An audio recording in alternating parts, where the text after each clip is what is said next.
My name is Sean Dooling. I'm a project manager at Chainbridge Technologies. My colleague Sean Fournier, he works at Sandia National Laboratories in the FERMAC Laboratory Analysis Working Group. So he's been involved in this mission space for a number of years.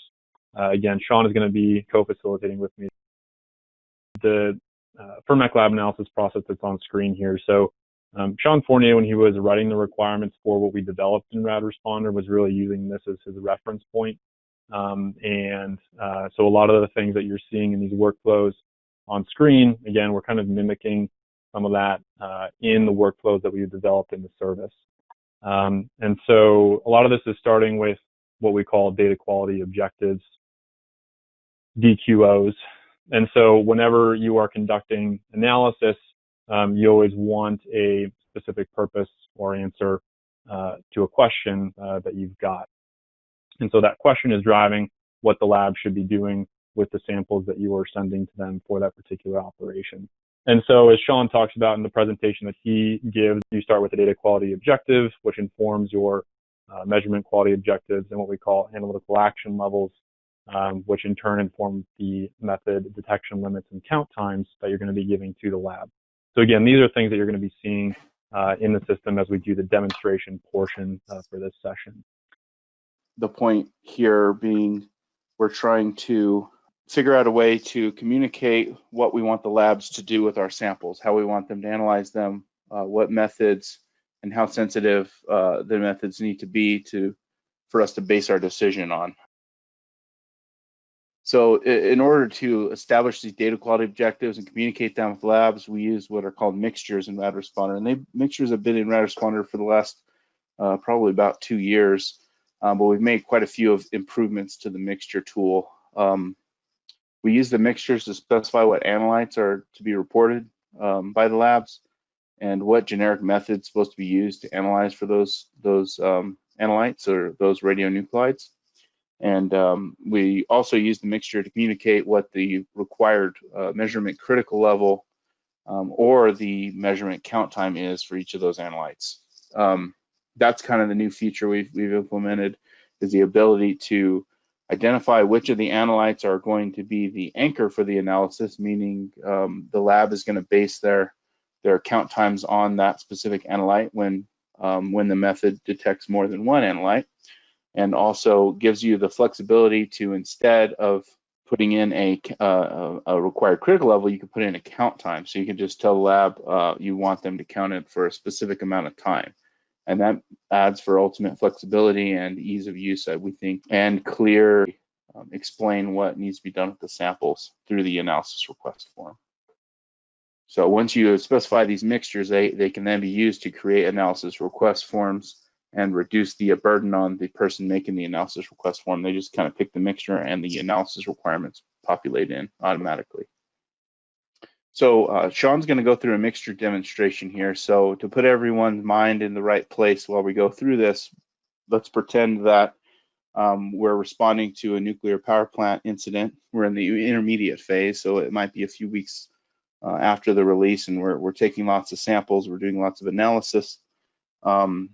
So our dose assessment scientists have worked through the math and come up with these analytical action levels. So these are the values that they're going to compare sample results to make the decision on whether or not a protective action guide has been exceeded. So there's several different ways to boil down the PAGs into analytical action levels for different samples. So your assessment scientist is going to give you these values, and we need to put them into the mixture so that we can make analysis request forms for ground deposition and water samples. So here's an example of how we do that in the current tool. Okay, so you can see that I've pulled up RadResponder.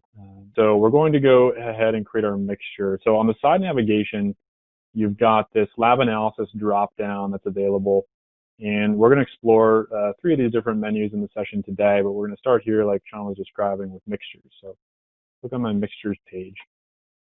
And I've staged a mixture for us just to kind of expedite the process a little bit, but I'll note for you that in the upper right-hand corner, you can create a new mixture. You can create a mixture just ad hoc in the event by clicking and going to the Create New option. But you can also create templates for mixtures. So this is something that's thematic throughout RadResponder, where you can kind of stage certain elements of an event at your organizational level. You can create templates for data sets, for mixtures. You can upload your equipment there and create your field teams and assign people and equipment to those field teams, etc.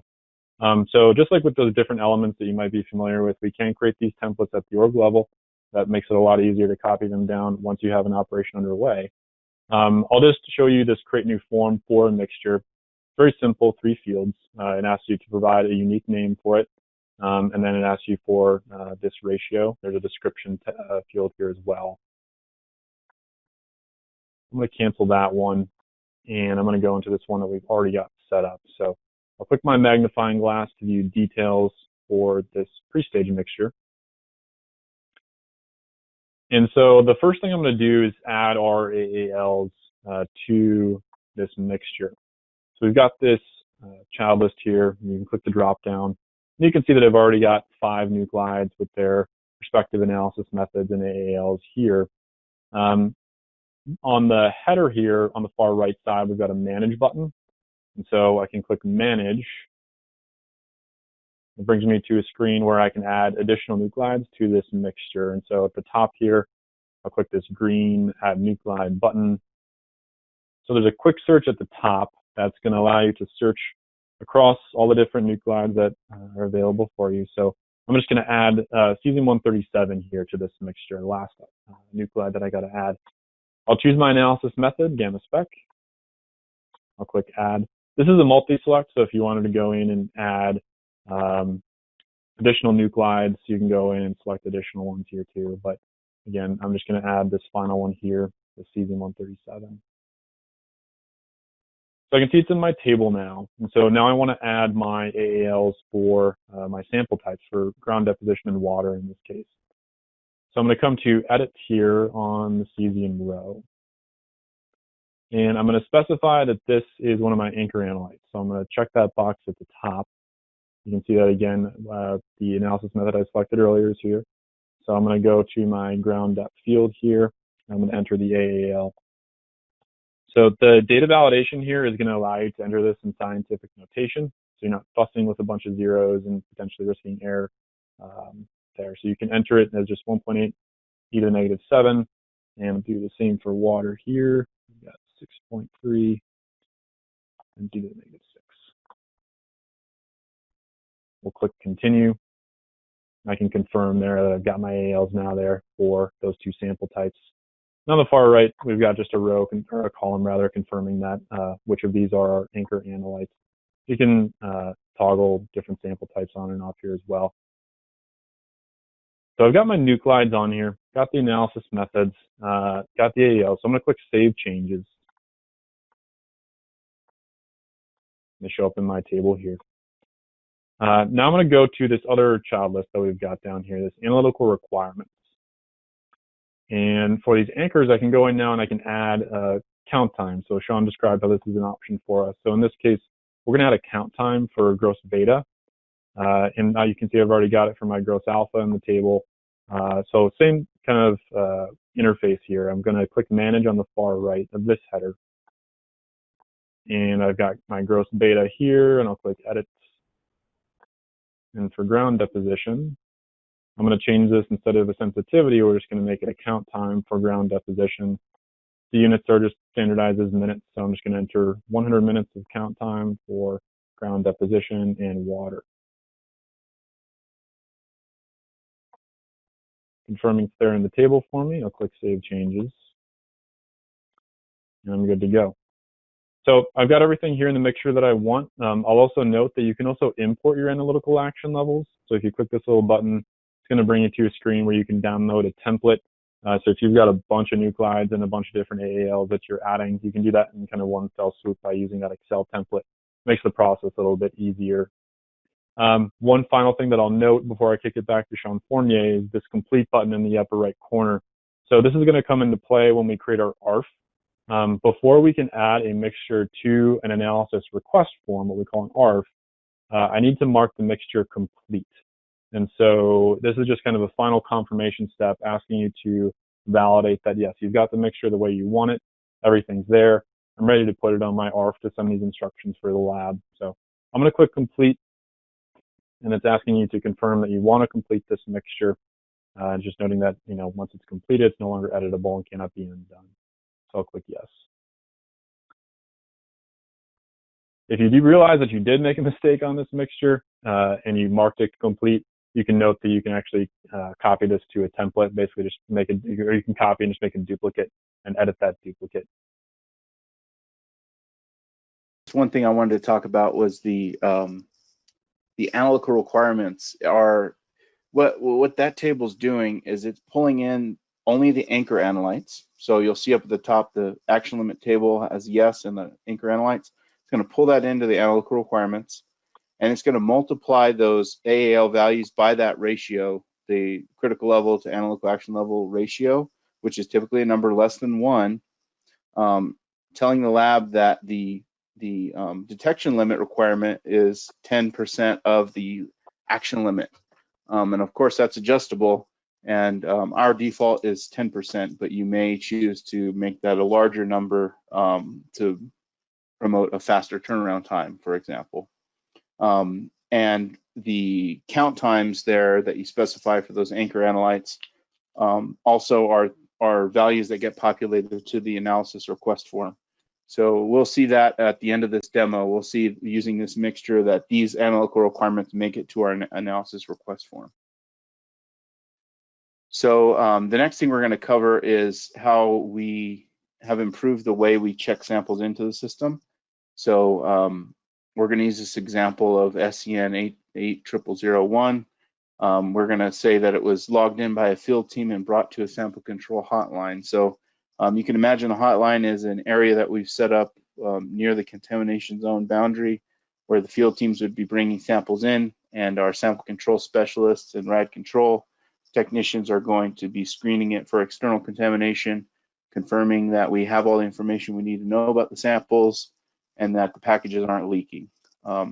Once we do that, we're going to weigh the samples, and we're going to enter our screening results into RadResponder so that we'll know how to process those samples. In this example, this is going to be a ground deposition sample. It's going to have a mass of 350 grams, and it's going to have screening results that are not clean and have a beta result that we want to note. And also we have a contact dose rate that's kind of near background there.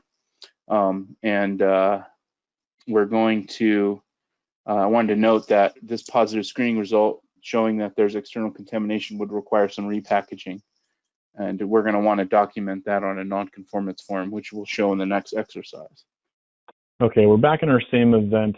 And now I'm going back over to my side navigation, opening my data dropdown, and going to our samples data type.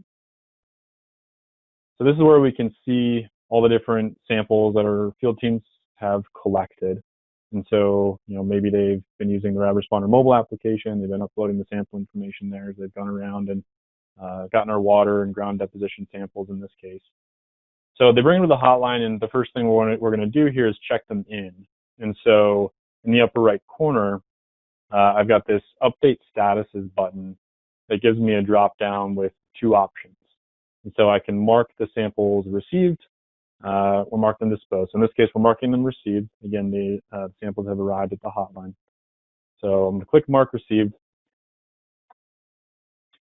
And I want to note here that if you've got a barcode scanner at your disposal and you can throw it into your computer, you can just ideally you'd be able to just shoot those barcodes that are on the sample packaging and quickly get these into the system. So that's a really kind of slick way to be able to do it, and something to keep in mind.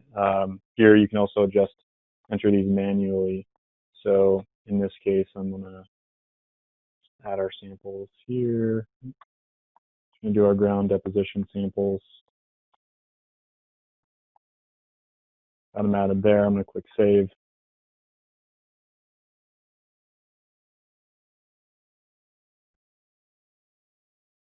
So in our workflow here, you can see that status has changed to received.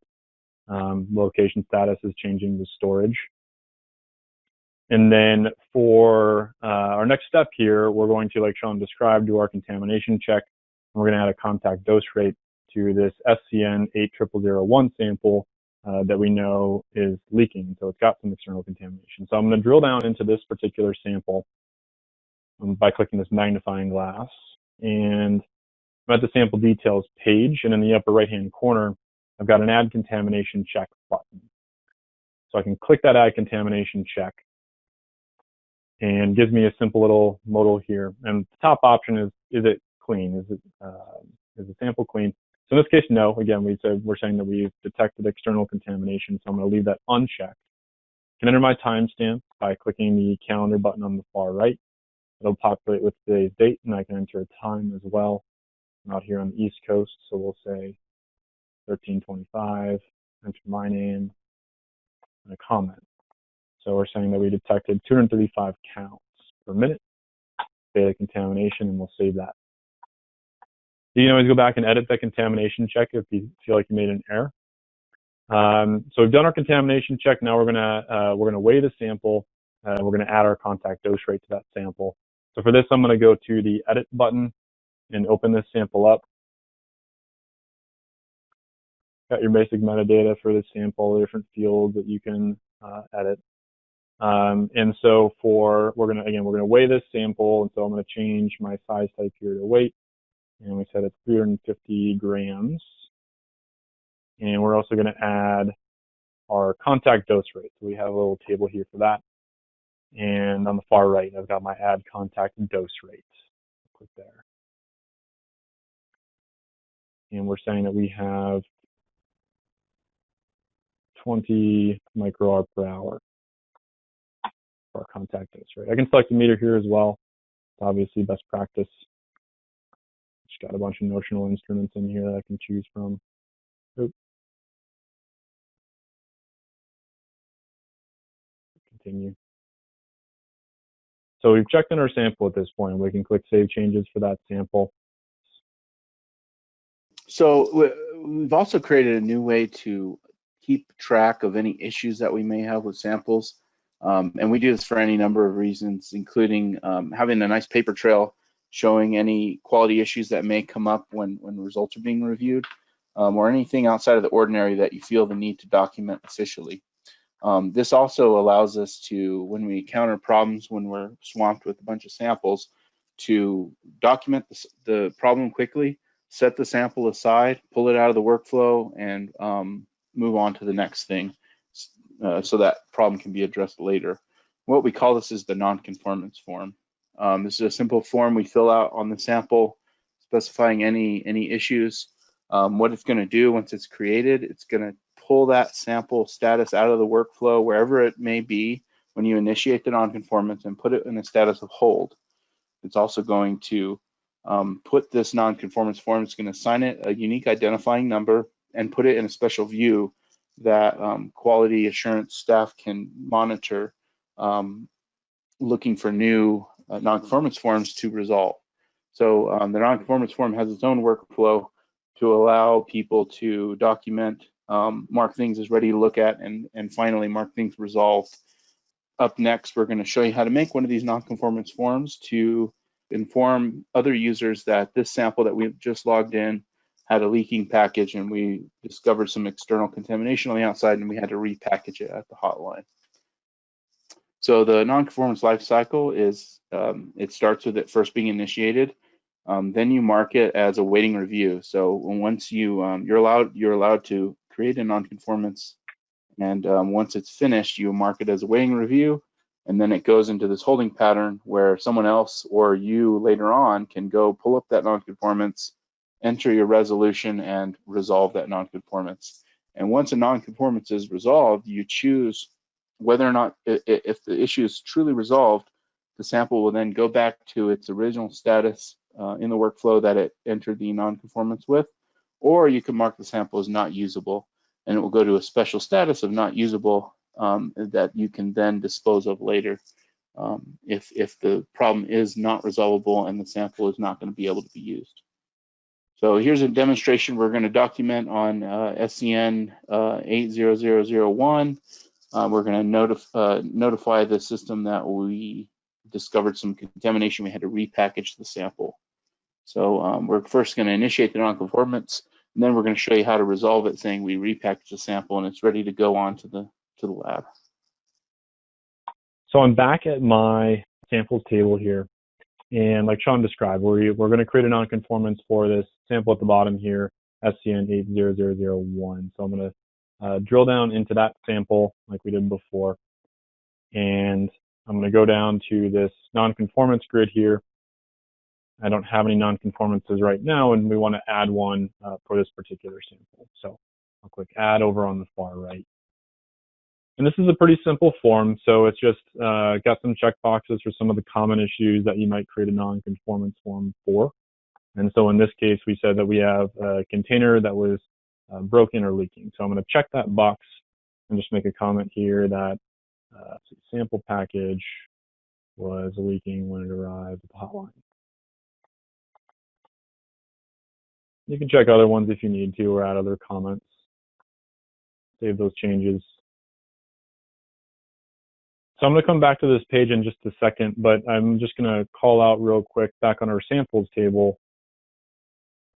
Sean was talking about how if we create a nonconformance form for a given sample, it jumps into this other workflow. And so you can see that for this case, for 80001, we've got that status is now at hold rather than received. So we know we've got a nonconformance that we need to deal with before it can proceed in the primary workflow. So I'm also just going to note that on our lab analysis drop down here, we can also go into the nonconformance menu here, where we've got a table where you can view all the nonconformances you've created across the entire event. So we can see the one that we've just made. So I can select into it from here as well. I could go back to the sample itself and look at it there, but I'll go ahead and click into this. And so I'm ready to review this nonconformance, and we're ready to deal with it. So in the upper right-hand corner, I've got a ready for review button. Now that changes to resolve. And so in our scenario, we've repackaged the sample so that it's no longer leaky. So I'm ready to click resolve, and I'm going to leave a comment. We repackage the sample. Now recall that when Sean, again, was showing the diagrams of the workflows, we have this option where the sample might no longer be usable at all. We can't send it on to the lab. We just need to dispose of it. So if that were the case, we could check this box that it needs to be marked unusable. But again, in this case, we said, again, we repackaged it. We're good to go. We can send it on to the lab. I'll leave that unchecked, and I'll click resolve. And I can actually just confirm again at my table here for my nonconformances. They've got their own kind of status options, a status column here as well. So I can see that, again, this nonconformance has been resolved. I can jump over to my samples table just to confirm that as well, that sure enough, our 80001 sample is back at that received status instead of hold. I did want to just show you the amount of work we put in to allow you to track samples from birth all the way to the end where they're disposed. This way, during an event where you have hundreds, if not thousands of samples, you're able to know where all the samples are in the process and what kind of work needs to be done to get samples out to the labs. So all samples are born with the status of collected. Once you check them into the hotline, they go into a status of received. When they're attached to an ARF and sent out, they get a status of sent to lab. And then finally, there's a split here where you can, the lab can dispose of the samples, or they can be returned to sample control and sent out to another lab or disposed of at that point. At any step in this workflow, a nonconformance can be initiated, and it brings it out of this workflow into a status of hold. And then from that point, you can resolve the NCF or mark it not usable. In addition to the sample status in the process, there's a location status in the system where this tells you where the physical samples are. And often that's very important to know, certainly when you have hundreds and hundreds of samples you're trying to keep track of. So you'll see here that when the sample is born through the mobile application or the web application, it has a location of transit hotline. That means it's being moved from the field to the sample check-in hotline. Once it's checked in and marked received, it goes to a status of storage. So this is where you're going to store and stage all your samples prior to shipment. Once they're put on an ARF and shipped to a laboratory, this field will tell you that it's on its way to the specific laboratory, And when the laboratory receives that sample, there is a way for them to mark that analysis request as received. That feeds back into this field and actually puts down the laboratory's name of where the sample is located.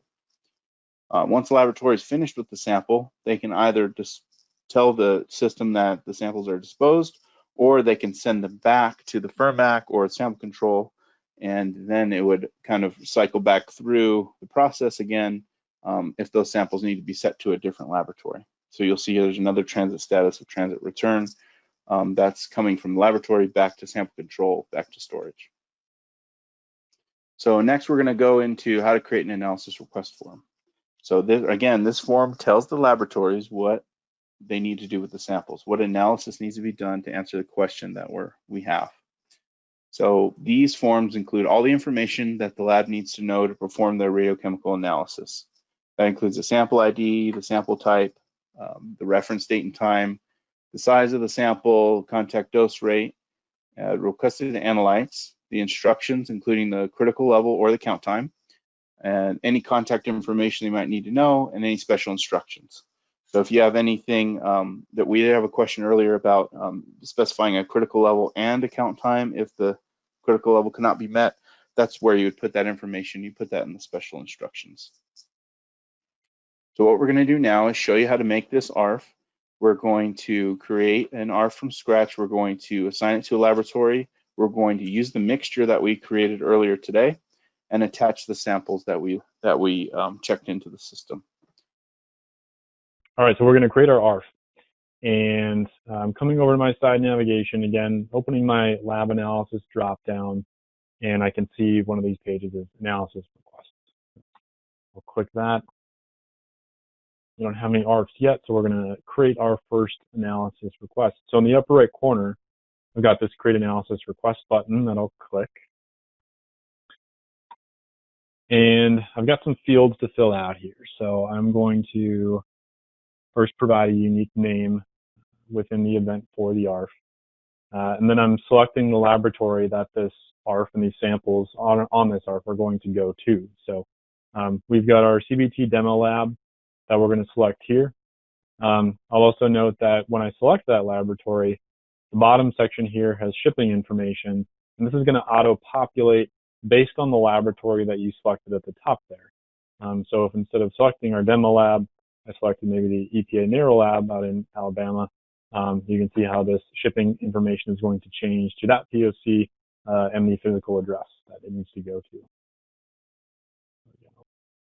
Now I'm going to select the mixture. And so going back to earlier when we said after we created our mixture, we need to mark it complete. So if I hadn't marked that mixture complete, I wouldn't see anything at all here. And so if you're caught there and you're wondering why none of your mixtures are popping up, again, just make sure that you mark those mixtures complete if you're ready to use them for your ARF. So I'll select this mixture that we created. Event analysis contact. So in this case, we'll say this is Sean Fournier, and this is just pulling Sean's phone and email that he's got saved in the system here. We can enter an address as well. We can also give comments for the lab. So we've got a few things that we want to be calling out for the lab.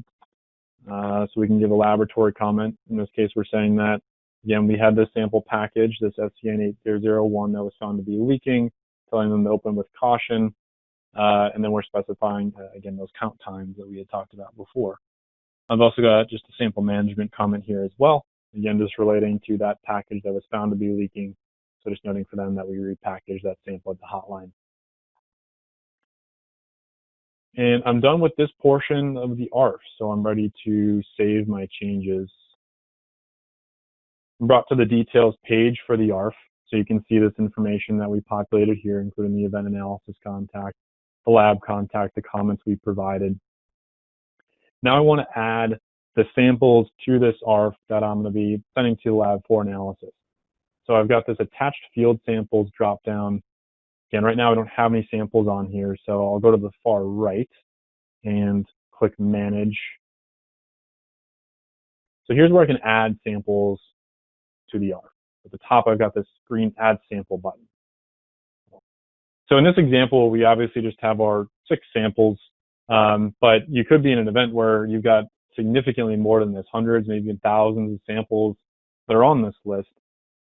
So we have a bunch of filtering options up here at the top that allow you to filter the sample list according to certain criteria to make this process easier for you.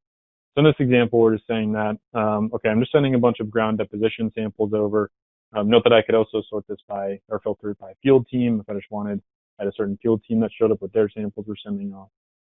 So in this case, I'll use my ground deposition, my sample type filter. And this is just a multi-select where I can go through and select those 3 samples I'm adding. You've also got this add all filtered option though. So if you apply a filter and you just want to add everything that you filtered to the ARF, you can do that. So, or you can use this add just selected. So I'll use this add all filtered. And my samples are going to populate in the table. Now, I added just 3 samples, but I've got 18 rows. So why is that? So you can see that each row is representing the combination of one sample and one of the nuclides that we've asked the lab to test for. So for my first sample here, I've got 6 rows just for that sample, again, representing the 6 different nuclides that we put on our mixture before. So that's all that's going on there. Got my samples on here. I can confirm again that we've got the analysis requirements on here as well, but the analysis methods, I'll save changes at this page. I can confirm they're populated in the table here under this child list for attached field samples. What you can do now is also, now that you've got your samples on here, you've got all these other elements on the form, you can download this form as a PDF. So if you want to print one off and include it in the physical sample packaging that you're sending off to the lab, maybe, we can download the analysis request form. All right. So here's our PDF version of that ARF. Again, we can see that the laboratory comments that we provided, the sample management comments we provided, contact information for Sean, that's all here, populated at the top of the ARF. From here, we've got tables that represent each of the samples that we attach to this ARF, again, with the different nuclides that we're asking to be tested for and the analysis method. So this is a nice way to just, again, be communicating to the lab exactly what you're expecting in terms of analysis. At the bottom here, there's also custody transfer pages. So we've got, I think it's like, 7 different lines here for different custody transfers. So be aware of that too. At the bottom, there's also a page for barcode labels. So if you want to slap barcodes on there for the different samples that you're sending in this request, you can do that as well.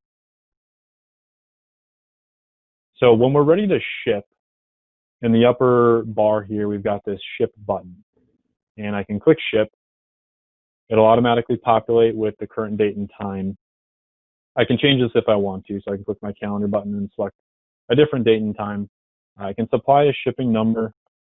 You can always undo that shipment if you realize you made an error. But now we've shipped our samples. So I'm just going to jump back over real quick to our samples table to show this how this reflects in the statuses and kind of where we are in the workflow. So jumping back real quick to our samples table, I can see now that the status for these ground deposition samples has changed to sent to laboratory. The location status also reflects that. They're in transit to the lab, and it's specifying the lab that we sent those samples to. So again, in a much larger scale event, kind of a more realistic example, you might have hundreds or thousands of samples. You might be sending samples to a number of different laboratories. So this is a nice way to be able to track a little easier exactly where your samples have gone, which lab they're going to. This is kind of where we're going to leave off in the process for this webinar. You'll notice that it's important when you're dealing with dozens and dozens of samples and many of these ARFs to know where everything is in status. So in addition to the sample, we've created a workflow for the analysis request form itself. So you'll see here when you create an analysis request form, it starts with the status of created. When you ship it out, it gets transitioned to sent to lab. And then we'll see next time when the lab receives the analysis request form, they're going to be able to log in and press a button to transition the ARF to received by lab. And the remainder of this workflow we'll cover next time, taking the lab's perspective and working with sample results. Next time, we're going to pick this up where we left off. We're going to go over the new lab access portal. This is a entirely new feature in RadResponder. It's a special place where laboratories can log into RadResponder themselves. They're only going to see the analysis requests that have been sent to their laboratories, and they're going to be able to post all the files and electronic data that they will generate on the samples that they've received.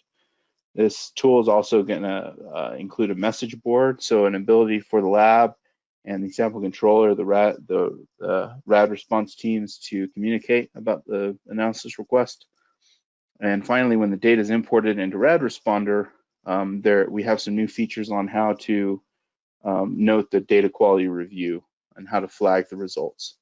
And then at the end, we're going to show the users a new way to extract data from the system using the map feature.